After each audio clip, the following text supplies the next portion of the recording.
สวัสดีค่ะ It's Natty from the Thaiger, and you're watching Thailand Top Stories, today's major news in Thailand and around the region. Stay tuned for a quick update on the COVID-19 situation here in Thailand, and of course, don't forget to subscribe to the channel. The three primary topics of the meeting will include the continuing and revising of Thailand's vaccine allocation and distribution plans, access to disease control measures throughout the country, and revisiting and adjusting what provinces are assigned to which color-coded COVID-19 restriction zone. Aspects of the much-discussed Thailand Pass are also up for discussion today. The meeting will be chaired by PM Prayut Chan-o-cha and will discuss all areas of pandemic management. The Department of Consular Affairs is beefing up their helplines with a 24-hour hotline travelers can call if they have difficulty submitting their Thailand Pass applications online. The live helplines have been put in place to help speed up some of the issues people are finding on the website. Everyone coming back to Thailand for the foreseeable future will need a Thailand Pass, even locals. After initial server errors with the API have been mostly worked out, some people are still experiencing server problems as well as running into errors when submitting documents for their Thailand Pass. State agencies maintain they are taking necessary steps to rectify glitches within the website and hope that the new digital application will help streamline the administration of travel and health requirements for entering the country.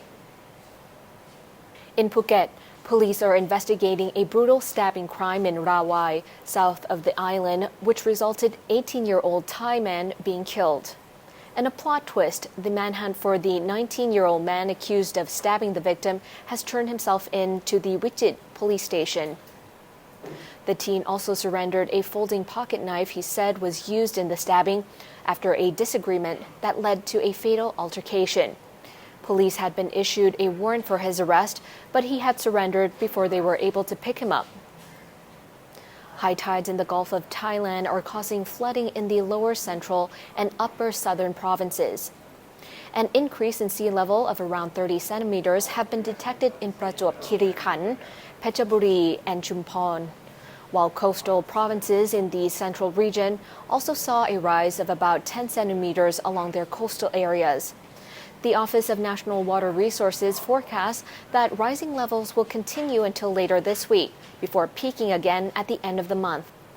Meanwhile, the BMA has asked businesses operating near the Chao Phraya Basin, including commercial venues and construction sites, as well as riverside residents, to closely monitor local water levels. Those living in areas beyond the river's flood wall are also advised to exercise caution. The river delta the Bangkok is constructed on has been sinking at an average of about 1 to 2 centimeters each year for the past 3 decades. In global news, the much talked about formal summit between U.S. President Joe Biden and Chinese President Xi Jinping is expected to take place as early as this Monday.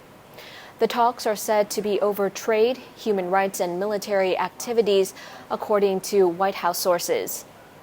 Washington and Beijing have spent the last year sparring over issues from the origins of the COVID-19 pandemic to China's expanding nuclear arsenal, Taiwan, and activities in the South China Sea.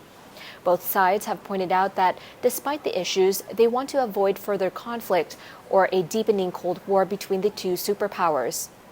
The two presidents last spoke on September 9th, and in that meeting, a 90-minute conversation that a senior U.S. official said focused on economic issues, climate change, and the ongoing pandemic. Malaysia says they'll reopen their borders to international travelers by January 1st at the latest. Like Thailand, Malaysia is keen to revive its collapsed tourism sector. Thailand's southern neighbor has gradually reopened its economy over the past few weeks as COVID infection rates have slowed as the vaccination program continued to widen. Some 75% of Malaysians are now vaccinated.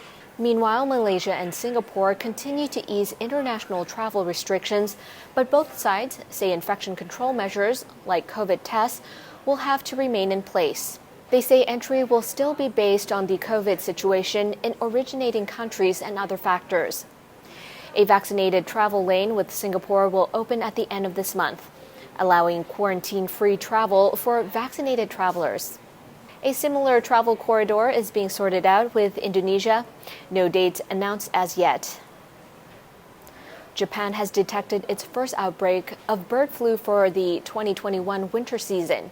A case of what is described as highly pathogenic avian influenza has been detected at a poultry farm in the northeast of the country. Also known as avian influenza, bird flu is a type 8 influenza virus.